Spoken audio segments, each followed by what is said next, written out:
اب میں بغیر کسی تاخیر کے گزارش کر رہا ہوں ہمارے شہر کانپور کی عظیم شخصیت استاد العلماء مفتی اعظم کانپور حضرت مولانا مفتی اقبال احمد صاحب قاسمی دامت برکاتہم صدر رابطہ مدارس مشرقی یو پی زون نمبر 1 آپ تشریف لائیں اور اپنی قیمتی خطاب سے ہم سامعین کو مستفیض کریں۔ السلام علیکم ورحمۃ اللہ وبرکاتہ۔ خطاب سے پہلے بس یہ کہ ضرورت تو نہیں تھی، انگلی کٹا کے شہیدوں میں نام لکھانے والی بات ہے، حکم ہو گیا ہے 5 سے 10 منٹ انشاءاللہ کچھ بات کریں گے۔ بسم اللہ الرحمن الرحیم، نحمدہ ونصلی علی رسولہ الکریم، اما بعد فاعوذ باللہ من الشیطان الرجیم، بسم اللہ الرحمن الرحیم، محمد الرسول اللہ والذین معه اشداء علی الکفار رحماء بینہم، صدق اللہ العظیم۔ اللہم صلی علی سیدنا محمد وعلی آل سیدنا محمد وآلہ وصحبہ وبارک وسلم۔ ابھی ہمارے درمیان اکابر کے خطابات ہونے ہیں۔ جس طریقے سے بچے کو بعض دفعہ ماں کاجل لگا دیتی ہے تاکہ نظر نہ لگے، تو ایسی درمیان میں بیچ میں کاجل کی طرح آ گیا ہوں۔ آپ حضرات جم کر بیٹھے۔ حضرت مولانا محمد سلمان بجنوری دامت برکاتہم استاد حدیث دارالعلوم دیوبند، حضرت مولانا عبدالباری صاحبزادے حضرت مولانا عبدالعلیم فاروقی رحمۃ اللہ علیہ، اور مزید اکابر کا خطاب ہوگا حضرت مولانا یحییٰ نعمانی صاحب، اس لیے جانے کی فضا نہ بنائیں، میں 2-4-5 منٹ میں بات ختم کروں گا۔ اس وقت پوسٹر میں آپ نے نام دیکھا حضرت حسن رضی اللہ تعالیٰ عنہ، اور دوسرا نام حضرت معاویہ رضی اللہ تعالیٰ عنہ۔ حضرت حسن رضی اللہ تعالیٰ عنہ اہل بیت میں سے ہیں، اور حضرت معاویہ رضی اللہ تعالیٰ عنہ ایک جلیل القدر صحابی میں سے ہیں۔ جو اہل بیت میں سے وہ بھی صحابی ہیں، ایک خصوصی فضیلت اہل بیت ہونے کی بھی انہیں حاصل ہے، اور دور سے جو صحابی رسول جلیل قدر ہیں وہ بھی دور سے اہل بیت میں سے ہیں۔ اور ابھی حضرت مولانا خلیل الرحمن سجاد نعمانی صاحب کے خطاب میں اگر آپ نے توجہ دی ہو تو یہ بات آئی کہ اہل بیت اور صحابہ کرام ان دونوں میں تفریق نہیں کرنا۔ اگر کوئی اہل بیت کو مانے صحابہ کو نہ مانے، یا کوئی صحابہ کو مانے اہل بیت کو نہ مانے، تو اس کا ایمان دونوں اعتبار سے ادھر کو مانے ادھر کو نہ مانے، ادھر کو مانے ادھر کو نہ مانے، اس کا ایمان مکمل نہیں ہو سکتا۔ اہل بیت بھی صحابہ میں سے ہیں، ان کے درجات ہیں، صحابہ کرام میں درجات ہیں، اس تفصیل میں نہیں جانا۔ صحابہ کرام میں جو اولین سابقین میں ہیں، پھر اس کے بعد جو ہجرت سے پہلے ایمان لانے والے ہیں، پھر جو بدر میں شرکاء صحابہ ہیں، پھر جو فتح مکہ سے پہلے ایمان لانے والے ہیں، اور اس کے بعد جو صلح حدیبیہ میں شریک ہونے والے ہیں، تو اسی طریقے سے صحابہ کرام کے درجات و طبقات ہیں۔ یہ جو حضرت حسن اور حضرت معاویہ دو ناموں کا انتخاب ہوا، ایک اہل بیت میں سے ایک صحابی میں سے، اس لیے کہ امت اہل بیت میں سے کچھ جو ہے بدقسمت لوگ اہل بیت کے بھی دشمن ہیں اور صحابہ کے بھی دشمن ہیں۔ اہل بیت میں سے حضرت حسن رضی اللہ تعالیٰ عنہ کو وہ مقام نہیں دیتے جس مقام کے وہ مستحق ہیں، اور صحابہ میں سے حضرت امیر معاویہ کو وہ مقام نہیں دیتے جس مقام کے وہ مستحق ہیں۔ لہذا اہل بیت میں سے ایک وہ شخصیت جن کو لوگوں نے طعن و تشنیع کا نشانہ بنایا، اور صحابہ کرام میں سے ایک عظیم شخصیت جن کو حضرت امیر معاویہ، جن کو کچھ لوگوں نے طعن و تشنیع کا نشانہ بنایا۔ لہذا حضرت حسن رضی اللہ تعالیٰ عنہ کا کردار ابھی مولانا عبداللہ صاحب نے بھی اپنے خطاب میں اور اس کی طرف اشارہ کیا حضرت مولانا خلیل الرحمن سجاد صاحب نے، اور حضرت امیر معاویہ کے فضائل آپ سن رہے ہیں، سنیں گے انشاءاللہ۔ ہم یہاں سے مجمع کو صرف 2 منٹ میں یہ بات کہتے ہیں کہ ہمیں صحابہ کرام اور اہل بیت ان کے ہر فرد اور پورے مجموعے کے بارے میں کیا عقیدہ، کیا نظریہ اور کیا فکر رکھنا چاہیے۔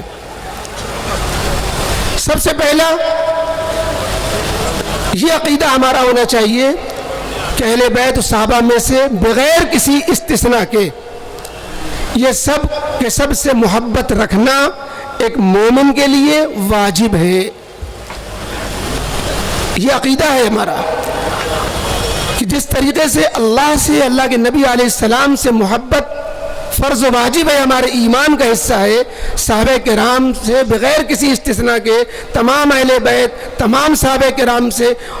محبت و عقیدت رکھنا، یہ ایمان والوں کے لیے واجب میں اہل سنت کا یہ عقیدہ ہے۔ دوسرے، یہ عقیدہ ہر اہل سنت کا، ہر علماء دیوبند کے ماننے والوں کا اور ہر ایک سنی کا یہ عقیدہ ہے کہ جتنے بھی صحابہ کرام ہیں بغیر کسی استثناء کے، جتنے بھی اہل بیت ہیں، یہ سب اس آسمان کے نیچے زمین کے دھرتی کے اوپر، زمین کے اوپر، یہ سب کے سب انبیاء کرام علیہ السلام کے بعد سب سے افضل مخلوق ہیں۔ جس طرح ختم نبوت کی وجہ سے نبوت کا سلسلہ ختم، ایسے ہی نبی کریم علیہ السلام کے دنیا سے تشریف لے جانے کے بعد شرف صحابیت کا مقام و مرتبہ اب کسی کو حاصل نہیں ہو سکتا۔ کتنا بڑا کوئی ولی ہو جائے، کتنا بڑا کوئی جو ہے عبادت گزار ہو جائے اور مجاہدہ کر لے، کچھ بھی بن جائے، سب کچھ بن سکتا ہے، صحابی اب کوئی نہیں بن سکتا۔ تو صحابہ کا مقام سارے انبیاء کے بعد سب سے افضل ہے۔ یہ دوسرا عقیدہ ہے جو ہر اہل سنت الجماعت کے ہر فرد کو رکھنا ہے۔ تیسرا یہ عقیدہ ہے کہ صحابہ کرام رضی اللہ تعالیٰ عنہم اجمعین کے درمیان جو اختلافات، نزاعات، مشاجرات، ناچاقیاں، آپس کی کچھ شکر رنجیاں ہوئی ہیں، ان کا تذکرہ بطور تنقید کے، بطور تنقیص کے، بطور عیب کے، بطور غیبت کے، بطور برائی کے کرنا کسی مسلمان کے لیے جائز نہیں ہے۔ یہ عقیدہ ہر اہل سنت الجماعت کا ہے۔ لہذا ہمیں اپنی زبان کو بہت محفوظ رکھنا ہے کہ یہ ہمارے عقیدے کا مسئلہ ہے کہ کسی بھی صحابی، چاہے وہ حضرت امیر معاویہ رضی اللہ عنہ ہو، چاہے حضرت حسن رضی اللہ تعالیٰ عنہ ہو، یا کوئی اور صحابی رسول ہو رضی اللہ تعالیٰ عنہ اجمعین، کسی کے بارے میں زبان تنقید دراز کرنا ہمارے لیے جائز نہیں ہے، اور اس کو یہ سمجھنا کہ یہ ہماری تحقیق کا موضوع ہے اور ہم تاریخ کے مطالعے کی روشنی میں اور حوالے کے ساتھ، روایت کے نقل کے ساتھ ہم صحابہ کرام رضی اللہ تعالیٰ عنہ کے بارے میں لب کشائی کر رہے ہیں۔ ہم جو بات کہہ رہے ہیں وہ حدیث میں آئی ہے، وہ تاریخ میں لکھی ہے، فلاں کتاب میں لکھی ہے۔ یاد رکھیے، یہ جتنی بھی چیزیں جس سے صحابہ کرام پر انگلی اٹھتی ہے، عیب لگتا ہے، اللہ کے نبی علیہ السلام نے حجۃ الوداع کے موقع پر جو آخری خطبہ ہے اور اس کی 80 دن کے بعد اللہ کے نبی علیہ السلام کی وفات ہے، اس موقع پر ان ساری روایتوں کے بارے میں ہمیں وہ ایک گائیڈ لائن دے دی اور بتا دیا، اللہ اللہ فی اصحابی لا تتخذوهم غرضا من بعدی فمن احبهم فبحبی احبهم ومن ابغضهم فببغضی ابغضهم خیر القرون قرنی۔ ایک پوری لمبی حدیث ہے جس کا کیا مطلب، اللہ کا حوالہ دے کر کلام کو تحذیر، جس کو طلبہ یہاں جمع ہیں، ہدایت النور اور کافیہ میں پڑھتے ہیں، تحذیر کا بیان، اسد اسد اتقی کا ولاسد، اللہ اللہ، ڈرو ڈرو اللہ سے، 1000 بار تمہیں خوف کھانا چاہیے، 1000 بار تمہارے جو پیر کانپ جانا چاہیے کسی صحابی رسول کے بارے میں کسی بھی وجہ سے ان پر تنقید کرنے سے تمہیں ڈرنا چاہیے۔ کوئی ایسا جملہ، کوئی ایسا فقرہ اور کوئی ایسا تبصرہ ہمارے لیے کرنا جائز نہیں ہے۔ اب آپ کہیں کہ بعض صحابی کے بارے میں تو ایسا ایسا کہتے تھے، تو یہ حدیث ان پر بھی تو فٹ بیٹھے گی کہ تم میرے صحابہ کو برا نہ کہو۔ حضرت امیر معاویہ رضی اللہ تعالیٰ عنہ ممبر سے حضرت علی رضی اللہ عنہ کے بارے میں انہوں نے یہ سب و شتم کیا، نعوذ باللہ۔ اگر کوئی کہے کہ تو پھر یہ حدیث تو ان کے خلاف بھی گئی۔ کیا بہترین مثال سے حکیم علمت حضرت تھانوی رحمۃ اللہ علیہ نے سمجھایا، فرمایا کہ اگر کوئی شخص اپنے بیٹوں کو سامنے رکھتے ہوئے محلے والوں سے کہے کہ دیکھو اگر کسی نے میرے بیٹے کو آنکھ دکھائی، میرے بیٹے کو کسی نے گالی دی تو اس کی زبان کھینچ لوں گا، اس کے خیر نہیں ہے، اور پھر آپس میں کل کو بیٹا بیٹا ہی کو آنکھ دکھانے لگ جائے، بیٹا بیٹا ہی لڑنے لگ جائے، تو کیا باپ کا کہا ہوا یہ جملہ ان بیٹوں پر بھی وہ صادق آئے گا؟ یہ تو بعد کے لوگوں کے لیے کہا جا رہا ہے۔ غیر صحابی کسی صحابی کے بارے میں اگر کچھ گڑبڑ بولے گا تو اللہ کے نبی ناراض، اللہ رب العزت ناراض۔ لہذا ہم سب کا یہ تیسرا عقیدہ ہے کہ اس طرح کے جو اختلافات ہیں اس میں اللہ رب العزت بھی جب تذکرہ کرتے ہیں صحابہ کرام سے جو غلطیاں ہو جاتی ہیں تو اللہ رب العزت بھی بڑا پیار بھرا انداز سے تنبیہ کرتے، پیار بھری انداز سے تنبیہ کرتے ہیں۔ غزوہ احد میں 50 صحابہ کرام ایک جگہ لگائے گئے، میں بس بات ختم کر رہا ہوں 2 منٹ میں۔ 50 صحابہ کرام لگائے گئے، ان سے غلطی ہو گئی، وہ سمجھے کہ جنگ بند ہو گئی، اب یہاں سے ہٹ جانے میں حرج نہیں، وہ ہٹ گئے، اور بعد میں وہ جیتی ہوئی جنگ نقصان میں تبدیل ہو گئی، شکست میں نہیں۔ شکست تو وہ کہلاتی ہے جس میں کچھ قیدی بنائے جاتے ہیں، کچھ بندھک بنائے جاتے ہیں، کچھ چیزوں پہ قبضہ کیا جاتا ہے، ایک فرد بھی بندھک نہیں بنایا گیا، وہ شکست نہیں تھی، وہ نقصان ہو گیا تھا ان کے